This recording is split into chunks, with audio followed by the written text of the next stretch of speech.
Hello, everybody. Today I want to talk about a video I made recently and about high intensity gardening, which means planting your trees close together and to bring them up in a way where you be able to keep them small. And I just want to discuss that with everyone because when I got this property here, that's what I did. And I have a bunch of trees here and they are pretty close together. And I learned a lot of this from the videos from Dr. Richard Campbell and from other information online. But I'm also friends with Alex at Tropical Acres Farms, who has over 300 varieties of mangoes and many more mango trees on his property than that. And I asked him about this as well. And there was always some conflicting information. There's a lot of videos about people in other countries doing high intensity gardening successfully. But in the United States, there was just people doing it short term, not long term. And even overseas, the people have been doing it short term, not long term. The concept makes sense. You want a bush and not a tree. You're not growing wood, you want to grow fruit. The concept makes so much sense. But in reality, is it possible to do that? Well, I spent a lot of time at Tropical Acres Farms with Alex, and he said, there are certain trees that are more vigorous than others, and with vigorous trees, you need to plant them a certain distance apart or you're going to run into issues later on. But on smaller trees, you can get away with planting them closer. And I don't know how many people take this to an account when they do their high intensity gardening. But one thing that Alex was always strong about was saying that a lot of these videos from India and other parts of the world, when they're doing this high intensity gardening, they're using growth hormone regulators where they're growing the tree, which are actually outlawed in the United States. So they're purposely keeping the trees small. On top of that, they're using smaller varieties, so they're able to get away with it. Now, people here in the United States aren't really usually doing that, and they're not allowed to do that. But when I was at Richard Campbell's recently, he was talking about using dwarf rootstocks to try to keep these trees as small as possible. And I don't know the average person if they would get much into that the way he does it, but that's what he does. Well, I'm in the yard today and I want to show you what I've done here, and I want to just help you understand that there's no mistakes, there's just learning experiences, and different environments and different things happen and different things grow. But what I've learned and what Alex does, when I went to his personal home backyard, he planted things pretty close with the idea of these trees are going to be permanent and these in the middle, eventually when they get too big, I'm going to move them. Mango trees transplant really well. I could sell them. I could plant them somewhere else if I get more land or if I find better space. But I'm going to get the benefit maybe for 4 or 5 years of eating their fruit or selling their fruit because he's a commercial seller. And then later on, I'll deal with it. So considering that, when you do plant, it's okay to plant closer, but keep in mind that eventually you might have to take one of those trees out. So the trees you want to be permanent or temporarily, plant them accordingly. So let me show you my yard right now, what I've done. And I didn't know those things then, so I'm going to have a situation here in the future. Possibly, we'll see. I'm going to try to keep these trees from getting too close together. But I have a situation in my other yard where I have 2 lemon meringue trees right next to each other, and it's getting kind of crowded. And I do trim them back every year. But from what I'm hearing now is if you trim them back too much and they're a vigorous tree, they won't be productive. Now, that's the other thing. The idea of when people say they won't be productive, does that mean from a commercial standpoint, or does that mean just they won't get any mangoes at all? Because I don't need 200 or 300 mangoes a tree. I'm not selling them. They're for my own personal use. If I get 50 to 100 mangoes a tree and I can keep it small, I'll be happy. So that, I don't care if it's super productive and getting 300 mangoes per tree.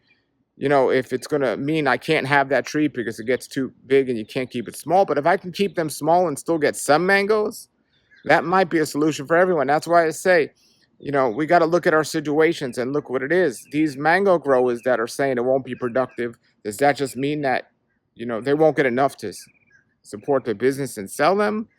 Or on a personal level, can we do this or not do this? Either way, if you are going to plan to keep them close, you are going to have to do a lot of pruning and so on. So let me just give you an idea of some of the things I did here. So this is my mango grove here that I planted about maybe a year ago, or completed about a year ago to a year and a half. And if we come here to this side here, all the trees are planted about 10 feet apart. And in the front, I planted smaller trees, and here I planted bigger trees. And I didn't take into account how vigorous they were. And something like this, which is an 015, I can get more away with because I have all that room there where there's nothing else growing. And the same thing here. I got all that room, there's nothing else growing. So you could train the tree to go up one way or one way, and you might lose the middle if the trees touch, but you're still getting 3 sides of the tree. So in those situations, you can get away with it. Now, when I come around here, there are some situations where there's not as much room between the rows. So this one is not too big of a tree, but so look at this tree here as it starts growing, and I'll do my best to keep it maintained. But then you look at this tree here, which is pretty big. So there's not much on each side for the tree to breathe. I guess breathing room each side. So that's another thing to consider when you're shortening these. You can leave the distance closer if you have room on the sides. So for example, I'm looking at these trees here. So this is a Kathy. That's a white Paris. That's a Giselle. And that's a Super Alfonso. And they're all 10 feet apart. There's no trees on that side. So I might be able to get away with this. I might not. We'll see. This here, which is a Bailey's Marble, is a big tree. It is almost definitely going to interfere with those trees. So this is one tree I might have to get rid of in the future. So that's just the things to consider, and just to make more room. Now over here, I have an Edward tree. This tree gets really big. So that tree space is definitely going to take up this room here, and it might get in the way of the Super Alfonso. And some of the trees I just fit in wherever I could here. This one's buttercream. I wasn't even planning on putting a tree here, but I did because my plan was to keep it small. I'm still going to try to keep it small, but we'll see what happens. But, you know, but since I planted only 10 feet apart, it's okay, because on average, 20 feet apart should be ideal to give even the vigorous trees enough room.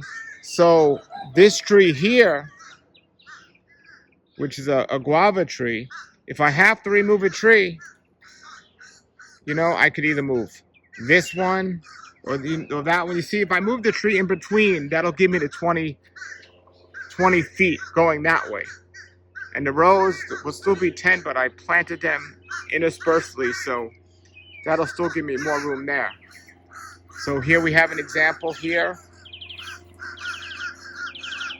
This tree might need to make some room. Now, if I had to think it out better, I would have planted a little bit better in terms of the varieties and how vigorous they are.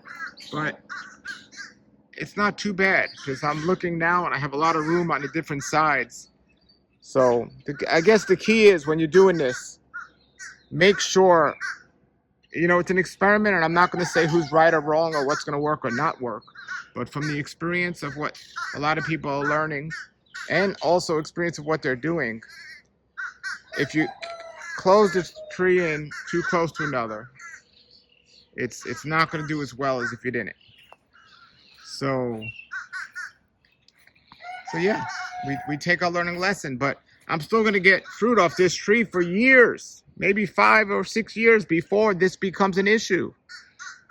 And then when it becomes an issue, I could try cutting them both back and see what happens. And maybe that'll be okay. And then if it's an issue, I could look at removing a tree. But so you don't have to just go crazy and remove trees now. I'm not planning on removing anything. I'm doing my best to try to make this happen and make this work. And after 4 or 5 years or something, if I can cut back the trees and I'm not seeing any productivity at all, or at least not enough for me, then I'll address the situation back then.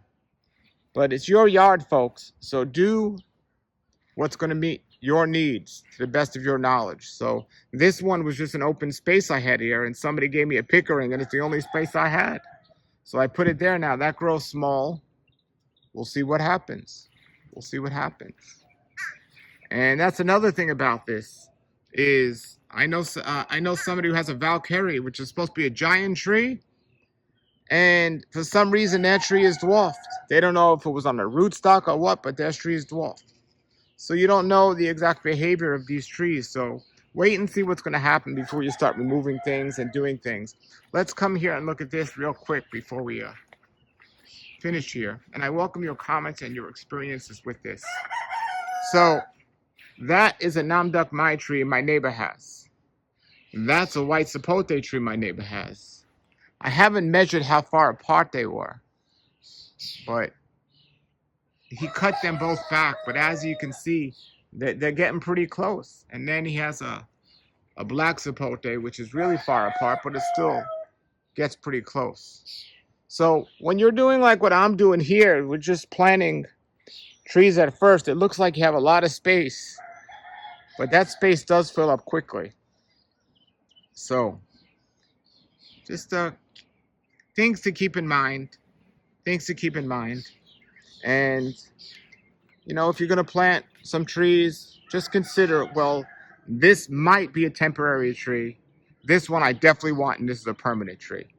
And consider the spaces you put them in. All right, so that's just a heads up here.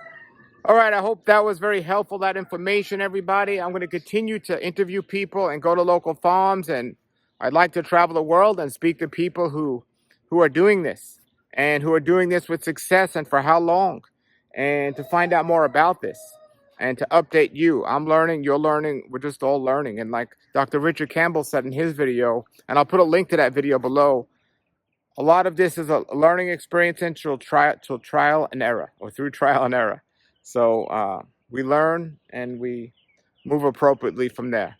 All right, put your comments below. Don't forget to subscribe and like and subscribe, or whatever you want to do here. Until then, everybody, have a great day and keep growing.